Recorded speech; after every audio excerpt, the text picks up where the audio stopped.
Well, Dan, out for a few weeks, mate. Obviously really disappointing given your start to the season. Yeah, absolutely. It wasn't easy to swallow once I found out I was had to have surgery. So. Yep.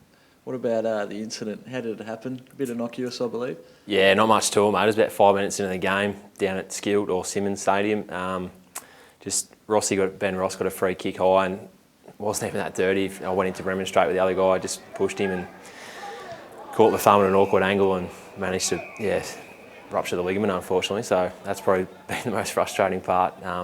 Easily could have been avoided.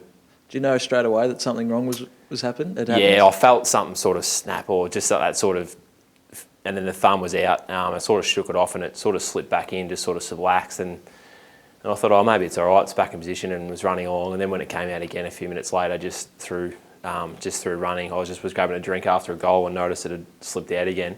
I thought that wasn't a good sign, and I came off and they tried to re-strap it, and when it popped out again, Sauce, the physio, came here for the day and said that, there's no stability there and I can't let you go back on, sort of thing. So I knew that wasn't a good sign. And when you found out you'd be out for the 6 weeks, how disappointing was that? Yeah, very. Yeah, once I saw the doc the next day before we had recovery, and he sort of indicated that, it looks like I'm going to need surgery to get the ligament reattached, that wasn't good to hear. Does it make it that little bit harder given the form you're in? You're pushing for a spot, only just missed round one behind Goldie. Yeah, definitely. Like, I sort of felt that game where I got injured 5 minutes in. I sort of felt if I played well there, I was sort of banging down the door to hopefully force my way into the side, but obviously not to be. And so it was definitely poor timing and very frustrating. You got a little bit of time off, but there's also some things you can still do with your body. What are you working on in the time off?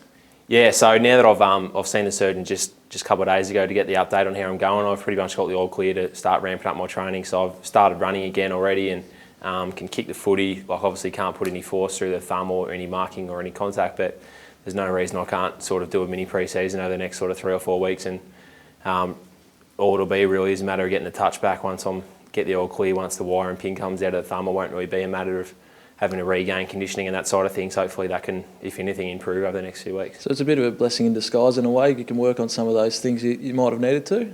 Yeah, I suppose. Like, obviously, ideally, you'd like to be playing. And when you're away from the main group, it's always a bit more lonely and stuff like that. But it's, I suppose you've got to look at the positives out of it, and there's definitely things I can work on. So, is it one of those things that, you're spending a bit of time on the sidelines, you can have a look at what the other guys are doing in the side and work on it? Yeah, absolutely. So you can obviously watch your own teammates and playing similar positions, or you can also watch specific players from other sides. So that, there's always players you can learn off and watch them closely in your time out. What do you take from a guy like Goldie, who's out there at the moment playing some really good footy? Yeah, absolutely. He's in great form. So I've been watching him pretty closely, and just his ability to get the hand to the ball, not only, but also more importantly, put it to advantage, I think, for those inside mids has been the most impressive thing, I think. And a guy like Majak's playing a bit of ruck time as well. Does that make you confident that you can potentially break into the side and play as that second ruck together with Goldie? Yeah, I think so. Like, Maj is obviously playing big minutes forward and kicking bags on the weekend. So, he's, I suppose, almost a permanent forward, and he obviously pinch hits in the ruck. But hopefully, once I get back playing, I can hopefully be in a similar form where I was prior to getting injured, and just sheerly through performance, hopefully force my way back into the side. Contractually, mate, you got a 1-year deal, I believe.